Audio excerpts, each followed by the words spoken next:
হে অমর্ত্যগণ, আমার শত্রু বিবেচনা করবেন না, কিন্তু যদি সত্যিই শত্রু হই, আমি আপনাদেরই শত্রু, বাংলার নই। আপনাদের যদি বর্জন করা আমার অভিপ্রায় হয়, আপনাদের পরিবর্তে বঙ্গবাসীকে রাজকার্য প্রদান করব। আপনাদের আত্মীয় বান্ধব স্বদেশ নিবাসী নির্বাচিত হবে, কোনো বিদেশি রাজকার্য প্রাপ্ত হবে না।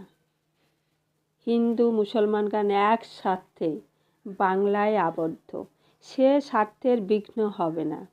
বঙ্গবাসীর পরিবর্তে বঙ্গবাসী কার্যভার প্রাপ্ত হবে।